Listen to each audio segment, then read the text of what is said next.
اعوذ باللہ من الشیطان الرجیم بسم اللہ الرحمن الرحیم وعلم اور سکھلا دیے آدم الاسماء اللہ نے آدم علیہ السلام کو نام کلہا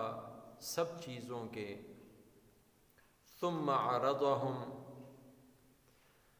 پھر سامنے کیا ان سب چیزوں کو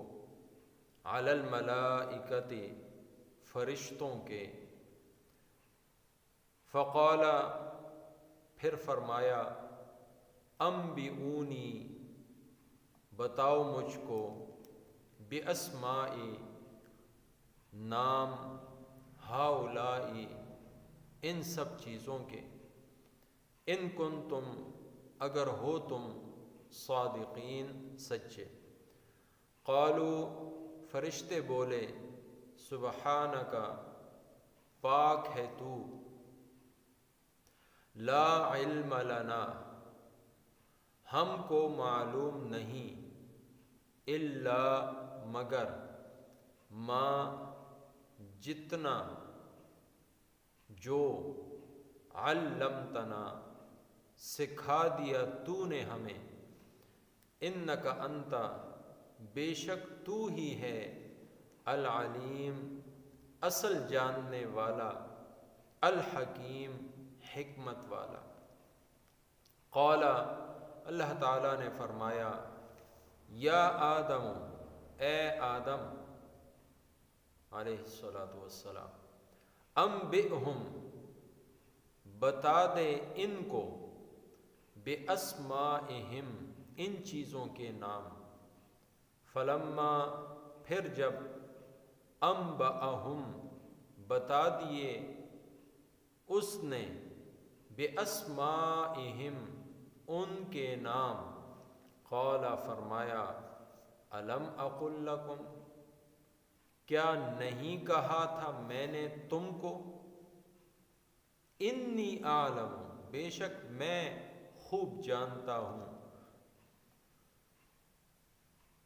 غیب السماوات والارض چھپی ہوئی چیزیں آسمانوں کی اور زمین کی وَأَعْلَمُ اور میں جانتا ہوں ما تبدون جو تم ظاہر کرتے ہو وما کنتم اور جو کچھ ہو تم تکتمون چھپاتے سورہ بقرہ کا چوتھا رکوع ہے اور اس کی آیت نمبر 31 تا 33 ترجمہ آپ نے سماعت فرمایا اس کا تعلق اوپر والی آیت کے ساتھ ہے جس میں اللہ تعالیٰ نے فرشتوں سے فرمایا کہ میں ایک نائب اور جانشین زمین کے اندر بنانے والا ہوں تو اس وقت فرشتوں نے عرض کیا باری تعالیٰ یہ تو زمین کے اندر فساد مچائے گا خون ریزی کرے گا حالانکہ اس کام کے لیے تو ہم موضوع ہیں کہ ہم آپ کی اطاعت کرتے ہیں عبادت کرتے ہیں تسبیح و تحمید کرتے ہیں آپ کی بزرگی اور عظمت بیان کرتے ہیں تو اللہ تعالیٰ نے حاکمانہ جواب دیا کہ جو میں جانتا ہوں وہ تم نہیں جانتے اب اس کی تفصیل ان آیات میں آ رہی ہے اس واقعے کے ذریعے اللہ رب العزت نے فرشتوں کے اوپر حضرت آدم علیہ السلام کی فوقیت کو ظاہر فرمایا اللہ تعالیٰ نے تمام چیزوں کے نام بتا دیے اس میں 3 اقوال ہیں ایک یہ کہ فرشتوں کے تمام فرشتوں کے نام بتا دیے تو آدم علیہ السلام کو جب کہا گیا تو فرمایا کہ تو جبریل ہے تو اسرافیل ہے تو میکائیل ہے ہر ایک کو نام بتا دیا اور اس کا کام بتا دیا کہ تو یہ کام کرتا ہے دوسری روایت یہ ہے تفسیر میں کہ اس سے مراد آدم علیہ السلام کی ذریت یعنی آنے والی جو اولاد ہے ان کے نام بتا دیے سکھا دیے تو آدم علیہ السلام نے فرشتوں کے سامنے ان کے نام ظاہر کیے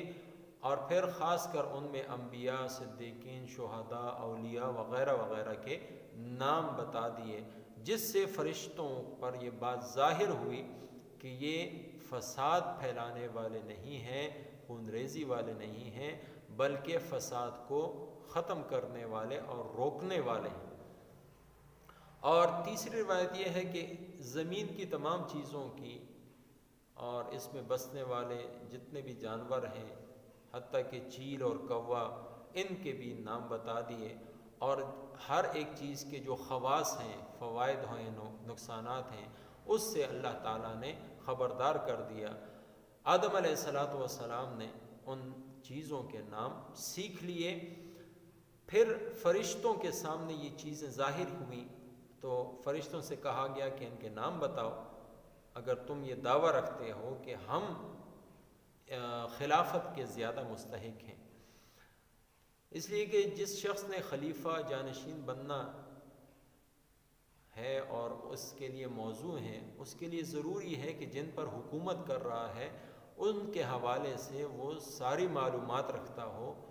اور اسی طرح جن چیزوں کو اس نے سدھارنا ہے یا جن چیزوں کو اس نے استعمال کرنا ہے، اس کے استعمال کے بارے میں، ان کے خواص کے بارے میں، ان کے نفع اور نقصان کے بارے میں وہ خوب خبردار ہو، تب ہی جا کے وہ ان سے کام لے سکے گا۔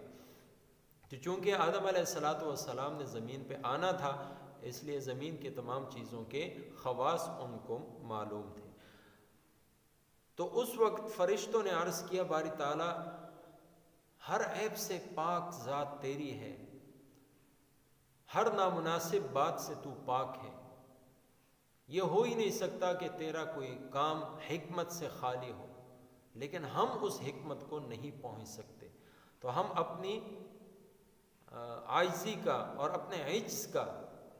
ہم اظہار کرتے ہیں کہ لا علم لنا الا ما علمتنا، تو نے ہمیں جتنا سکھا دیا ہم بس وہی جانتے ہیں، اس سے زیادہ ہم نہیں جان سکتے۔ تو بے شک پورے کا پورا علم رکھنے والا، حکمت والا اے اللہ صرف اور صرف تو ہی ہے۔ پھر آدم علیہ السلام سے کہا گیا کہ آدم ان چیزوں کے نام تو بتلاؤ۔ تو آدم علیہ السلام نے نہ صرف نام بتلائے بلکہ ان کے خواص، ان کے نفع نقصان، یہ کون سی چیز ضرر دینے والی ہے، کون سی چیز نفع دینے والی ہے، اس میں کیا کیا خاصیت ہے، وہ ساری چیزیں آدم علیہ السلام نے بنا دی۔ تو اس وقت اللہ رب العزت نے فرمایا کہ کیا میں نے نہیں کہا تھا کہ جو میں جانتا ہوں وہ تم نہیں جانتے؟ زمین اور آسمان کی تمام چھپی ہوئی چیزیں، غیب، پوشیدہ چیزیں، ان کے خواص، یہ سارے کا سارا پورے کا پورا علم صرف اور صرف اللہ کے پاس ہے۔ اور اسی طرح فرمایا کہ جو تم نے بات ظاہر کی وہ بھی میرے علم میں ہے، اور جو ظاہر نہیں ہوئی، مثلا ابلیس کے ذہن میں، اس کے دل میں جو کبر تھا، جو غرور اور تکبر آ گیا تھا، اللہ تعالیٰ کو وہ بھی معلوم تھا۔ یہاں سے ہمیں بھی سبق ملتا ہے کہ علم کا دعویٰ کرنا کہ میں سب کچھ جانتا ہوں، یہ صحیح نہیں۔ اور ایسا کوئی موقع آئے کہ جہاں پر انسان ایک علم کے متعلق نہ جانتا ہو، تو وہاں پر اس کو لا علمی کا اظہار کر دینا چاہیے کہ لا ادری، میں نہیں جانتا، واللہ عالم، اللہ تعالیٰ ہی خوب جانتے ہیں۔ اللہ رب العزت مجھے آپ کو قرآن اور سنت کو سمجھنے، سیکھنے، عمل کرنے، پھیلانے کی توفیق عطا فرمائے۔ آخر میں ترجمہ دہرا لیتے ہیں۔ وعلم، اور سکھا دیے، آدم علیہ السلام کو، الاسماء، تمام نام، کلہا، سارے کے سارے، ثم عرضہم، پھر سامنے کیا ان کو، علی الملائکۃ، فرشتوں پر، فقالا، پھر کہا، انبئونی، بتاؤ تو مجھے، باسماء، نام، ہؤلاء، ان سب چیزوں کے، ان کنتم صادقین، اگر ہو تم سچے۔ قالوا فرشتے بولے سبحانک پاک ہے تو، لا علم لنا نہیں معلوم ہمیں، الا مگر ما جتنا علمتنا سکھا دیا تو نے ہمیں، انکا انت بے شک تو ہی العلیم علم والا، الحکیم حکمت والا ہے۔ قال اللہ تعالیٰ نے فرمایا یا آدم اے آدم، انبئہم بتا دے ان کو باسمائہم ان چیزوں کے نام، فلما پھر جب انبأہم بتا دیا ان کو